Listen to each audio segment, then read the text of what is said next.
Can I clean your barn for a plate of food? But when the struggling rancher saw her, he froze. The twin sons of Torga, 7 blazed overhead, casting long, warped shadows across the arid plains. Dust devils danced like angry spirits, sweeping over cracked soil and between the rusting remnants of old agritech machines. In the distance, the silhouette of a once thriving ranch stood, half-broken fences, a sagging barn, and the crumpled roof of a house that had seen better centuries. Wade Harlan, a third-generation Terra rancher, stood at the edge of his field, staring down at a desiccated stalk of scent corn. It snapped in his hand like brittle glass. The last viable crop had withered weeks ago, and the off-world trade routes had long stopped buying meat from genetically modified grail cattle.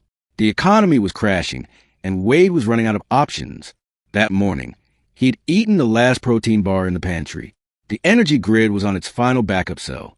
The grail herd had dwindled to a single old bull and 2 sickly calves. It was a kind of slow death nobody wanted to talk about. Wade sighed and turned back toward the barn, ready to salvage anything of value for a desperate trade run to the dust market. Then he saw her. A figure approached along the dirt path that ran between the fields and the edge of the dead zone. Tall, cloaked in a hooded coat, with long strides that didn't falter despite the heat. Her boots were caked with red dust, her coat torn at the hem, and a matte black satchel was slung across her back. Wade instinctively reached for the plasma torch, rifle propped against the fence, not aiming it, just gripping it tight. Strangers on Torga. 7 were never a good sign. She stopped a few meters away, her face still hidden in the shadow of her hood. "I'm not here to cause trouble," she said, voice hoarse but calm. "Just hungry." Wade hesitated. She didn't seem armed, at least not visibly. "You lost?" he asked. "No," she said. "Just desperate. I saw the barn. Figured someone might live here." "You figured right." Wade squinted. "What do you want?" She pulled back her hood, and that's when he froze. Her skin shimmered faintly in the sunlight, not sweat, not dust, but something deeper, pale and silver blue, almost translucent. Her eyes were violet with vertical pupils like a cat's, and her hair, dark and matted, clung to her face like living wires. She was not human. "Name's Rill," she said. "Half human, if it matters. I was bred for cold planets, not heat like this. But I'll work. Clean your barn. Fix your fence.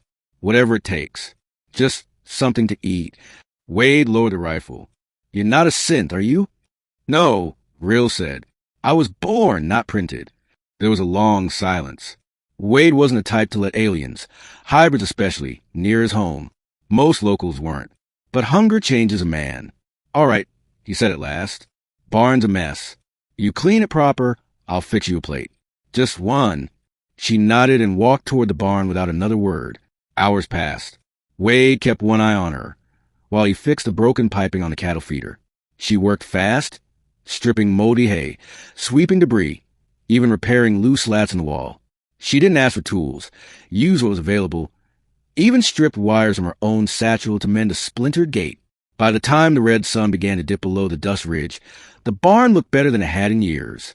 Wade stood in the doorway, arms crossed. "You weren't kidding," he said. Rill didn't smile. "You have any water?" He tossed her a canteen.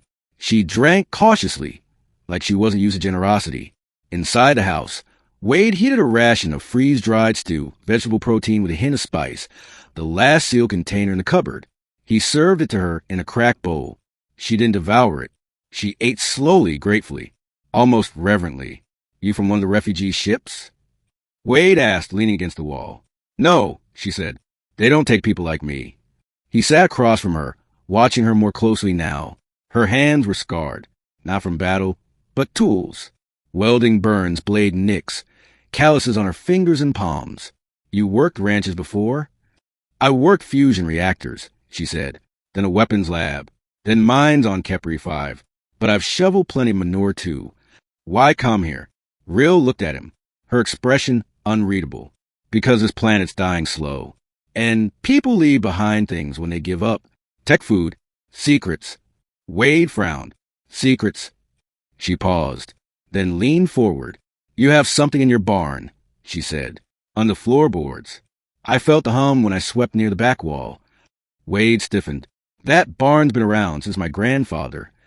I know what an energy signature from a buried core looks like," she said. That thing's not natural. Wade stood up. You try to rob me? No, she said. I want to help you open it. That night, under the weak light of a portable lamp, Wade and real pride opened the rear floor of the barn. Dust poured out from the cracks, revealing a hidden panel, circular and metallic, etched with unreadable symbols and pulsing faintly blue. Real's face lit up. This is pre-Exodus tech, she whispered. Old Earthseeker programs. Before we even had FDL. Why the hell would it be here? Wade asked. Because Torga, 7 wasn't always a ranch planet, Real said. It was a testing colony. Look, this interface is neural. It needs contact. Before Wade could protest, she knelt and pressed her palm to the interface. The panel hissed, unfolded.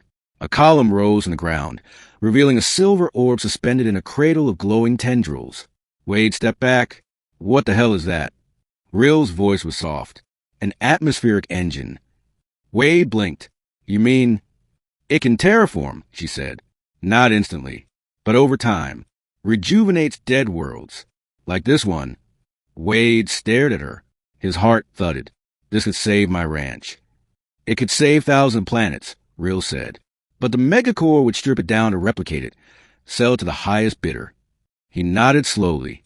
Then we don't tell anyone. In the days that followed, Real stayed. Wade offered her a room in the crumbling house. Together, they restored the generator, set up solar panels scavenged from abandoned farms, and brought the barn into working order. She spoke little, but when she did, it was useful. She wired the atmospheric engine into the old irrigation system, tweaking its settings to slowly release nanoconverters into the soil. The first green sprout appeared after 2 weeks. Then another, and another. Soon, a small section of the field was teeming with life. Wade was stunned. You weren't lying. I never do, Real said, wiping sweat from her forehead. But now the real danger starts. What do you mean? She pointed to the sky. Scouts. Satellites. Even a faint energy spike from this tech could draw them. And she was right. It came on the 21st day. A small drone, corporate grade, buzzed into view. Real shot down with a hand-rigged EMP pulse. But it was too late. They'll be here in days, she said. They'll come for the tech. For you. For me. Wade was ready. They buried the core again, erased all traces. But the life growing in the fields couldn't be hidden. On the 3rd day, a dropship landed. 3 men in matte black suits stepped out, followed by 2 bots. Wade Harlan, the leader asked, flashing a badge from Agri-Core Dominion. Depends who's asking. Wade said, we've detected illegal terraforming activity on your property. Not illegal if it's natural, Wade replied. The man smiled coldly. Your soil readings show a spike in bioconversion impossible without ban tech. I don't know what you're talking about. They searched the property, scanned every inch of the barn. The buried core was too deep to detect. Real stayed hidden in a false panel under the house. When they left, empty-handed but unconvinced, Wade watched them vanish into the sky. Real emerged at night, her expression grim. They'll be back, she said, with more force. Wade stood beside her, looking at the blooming field. Then we need allies, he said. Over the next month, they traveled from ranch to ranch, those that were still inhabited. Real taught others how to hide small grow zones, distribute soil-enhancing spores, and protect their homes from satellite scans. They formed a network. Quiet, underground, a rebellion rooted not in weapons, but light.